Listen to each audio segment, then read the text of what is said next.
Hello my dear friends, you're in the Military Summary channel. In this video we're going to discuss the most important events that took place during the previous 12 hours. We have a lot of very interesting updates, so let's start. And first we're going to talk about the Commander-in-Chief of the Armored Forces of Ukraine, Alexander Syrskyi. During the previous 12 hours he made a lot of very interesting statements about the situation in the area of the conflict. Russia aims to form at least 11 new divisions and recruit 409,000 contract soldiers, says Ukrainian Armored Forces Commander-in-Chief. Also, he added that this year Russia may increase the size of its contingent in the northern military district. He says that last year approximately 406,000 personnel signed contracts with the Russian armed forces. In total, the Russian armed forces have approximately 4.5 million trained reserve soldiers. Another important statement made by Syrskyi is that Ukraine will not give Donbas to Putin. I fully support Zelensky. Also, he emphasized that Ukraine will conduct offensive operations. You won't achieve victory on the defensive. So Syrskyi is trying to tell us that in coming days or weeks we are going to see another offensive operation carried out by the armored forces of Ukraine. As of now, it's very difficult to understand where exactly Syrskyi is going to counterattack, but there are not so many options. He doesn't have a lot of options for this. Of course, he can, first of all, he can continue his counter-offensive operation in the area of the Syrskyi of Kupiansk. And by the way, several mappers adjusted their maps in this area, showing as if the Ukrainians managed to restore complete control over every single square kilometer that was captured by the armored forces of the Russian Federation during their summer-autumn offensive operation. So as you can see, most of the territories, according to different mappers, were recaptured by Ukrainians. But at the same time, we continue receiving updates that show us completely different situation. For example, in this video, we can see how Ukrainians were attacking positions of the armed forces of the Russian Federation in the southern part of the settlement of Peshane, which shows that most likely not every single square kilometer was recaptured by the armored forces of Ukraine. Anyway, we still believe that the situation in the city of Kupiansk and its agglomeration is still covered with the fog of war, but we believe that in 1 or 2 weeks the situation will be completely revealed. So this is one of the options where Ukrainians continue their counter-offensive operation.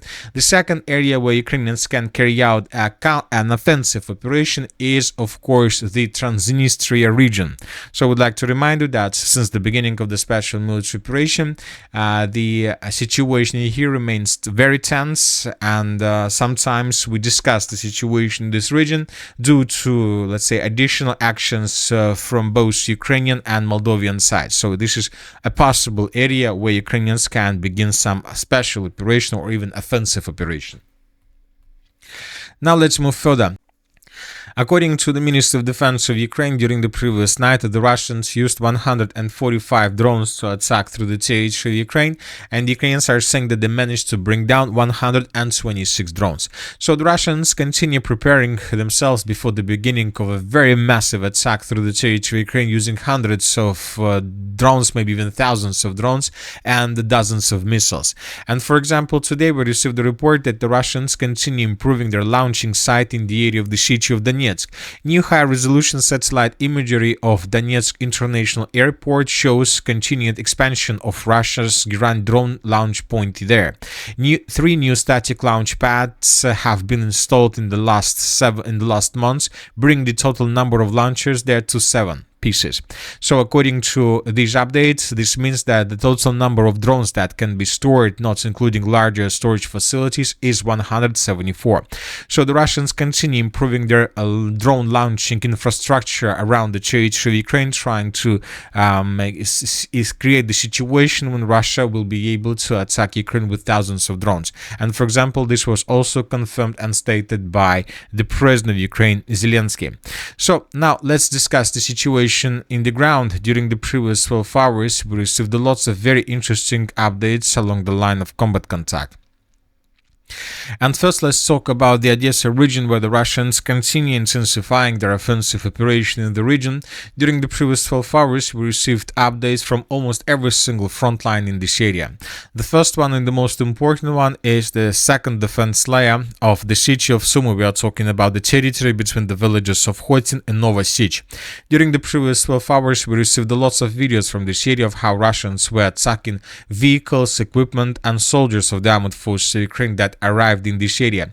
It seems, according to this video and according to number of vehicles that were destroyed during the previous days, we believe that Ukrainians are trying to reinforce this defense layer because the Ukrainians expect that the Russians are going to launch an offensive operation in this direction in coming days or maybe even hours. So that is why the Ukrainians are bringing more and more forces. They're taking buildings, they're preparing their positions. So most likely in coming days, very heavy clashes are going to take place in this area. At the same time, the Russians intensify their offensive operation from the east of the city of Sumy. During the previous 12 hours, additional changes on the ground were recorded around the villages of Magritsa. So these are the changes on the ground that were provided by neutral mappers. The Russians are about to enter the huge Sumy forest, and under the protection of trees, Russians can continue offensive operation, and they will continue offensive operation towards the city of Sumy itself. At the same time, the Russians intensified their offensive operation around the settlement of Miropolye. So during the previous 12 hours, additional changes were recorded, and these are the changes on the ground between the dates. As you can see, the Russians currently are trying to cut this pocket and to get the eastern outskirts of the settlement of Miropolye and to begin assault operation there as well. And we received a video from the settlement of Vysoka. This is a new front line that was opened by the armored forces of the Russian Federation several weeks ago, and here we can see a video of how Ukrainians were attacking Russian soldiers with FPV drones. So the Russians are getting more and more soldiers in this direction, trying to concentrate a critical mass, and then using this critical mass, the Russians may try to continue offensive operation further in the western direction, in the northern direction towards the village of Popovka, and in the western southwestern directions towards the village of Ryasne and Taraturne. Now let's move further and let's discuss the situation in the Kharkiv direction. During the previous 12 hours, additional changes on the ground were recorded as well. Pro-Russian sources are saying that as a result of clashes, the armored forces of the Russian Federation managed to establish complete control over the settlement of Gravskaya. Several mappers suggested their maps, and several pro-Russian sources confirmed this situation. So probably today the Minister of Defense of the Russian Federation, or maybe tomorrow, will confirm additional progress on the ground from the Russian side in this region. Furthermore, the sources reported that the Russians began assault operation on the territory of the settlement of Semenovka. So we see that the Russians continue advancing along the huge Kharkiv forest from the city of Volchansk along the river of Syrskyi Donetsk in the southern direction, trying to cut the main logistic of the armored forces of Ukraine in the Bilokolodezny direction. We have already discussed the situation in the city of Kupinsk. Once again, according to neutral mappers, the Ukrainians have almost recaptured completely the territory they lost during the Russian counter-offensive operation, and at the same time we continue receiving updates that confirm that the Russians are still there and that they still control huge territories. So very complicated and very weird situation. Now let's move further. As for the Slaviansk direction, just small changes on the ground were recorded in the area of the city of Syrskyi. So these are the changes. According to neutral mappers, the Russians improved their positions and they continue their offensive operation further in the western direction.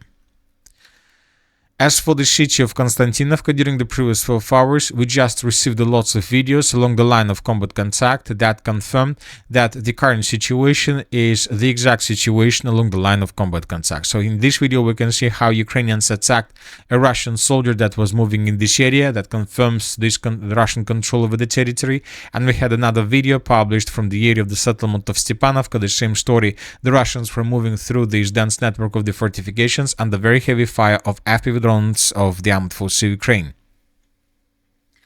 Now let's discuss the situation in the Dobropolye direction. During the previous 12 hours, additional changes on the ground were recorded. Several pro-Russian sources stated that as a result of clashes, the armed forces of the Russian Federation managed to establish complete control over the settlement by the name of Novodonbass. So, if this information is correct, of course, the Minister of Defense of the Russian Federation will confirm this information as well. And if this information is correct, once again, the distance between the settlement of Novodonbass and the settlement of Dobropolye is already less than 4 kilometers, which means that from these positions the Russians may try to continue offensive operation further and to start sending first sabotage and reconnaissance group with the purpose to infiltrate the city of Dobropolye and to establish complete control over the eastern part of the settlement. As for the Zaporozhye direction, during the previous 12 hours, the sources confirmed that there are still very heavy clashes between the settlements of Zaliznichny and Gulyai-Polye. The Russians are trying to break through Ukrainian defense, but at the same time we see that Ukrainians are still holding their lines. As for the western Zaporozhye direction, during the previous 12 hours, additional changes on the ground were recorded in the area of the settlement of Primorskaya. These changes were made based on the video published by Ukrainian sources, and here we can see how Ukrainians were attacking Russians with FPV drones while they were moving in the area of the settlement. So based on this video, we have adjusted the map. So this is the situation by the end of the 18th, and this is the situation by the end of the 19th of January of 2026. Furthermore, another important thing, as we discussed at the beginning of the video, the Russians attacked this territory of Ukraine during the previous 12 hours, and we received some videos from different areas. So this is the video that was published from the Odessa region, and here we can see a very heavy duel between Russian drones and the air defense system of the armed forces of Ukraine. So the sources reported that the Russians were attacking the Odessa region, and lots of explosions, as you can see, were recorded. Furthermore, the president of Ukraine, Zelensky, stated that the Russians are planning to launch a massive attack within the next 48 hours. This is going to be a very powerful attack from the Russian side. And furthermore, this morning we started receiving reports that the Russians began bombing and attacking the city of Kharkiv with Iskander missiles. So I would like to remind you that according to the latest updates, there are very huge problems with energy supply. There are power outages, and that's happened as a result of Russian Iskander attacks. During the previous probably 10 days, the Russians used more than 20 missiles of this type, and today the Russians began bombing the city once again. So it seems that there are no chances for the Ukrainian authorities to restore a normal life in this area. And that's it for the short video. Military Summary channel reminds to condemn any violence in the world. Thank you for watching. Subscribe to my channel, put your likes, join my Patreon, and have a good day. Bye bye.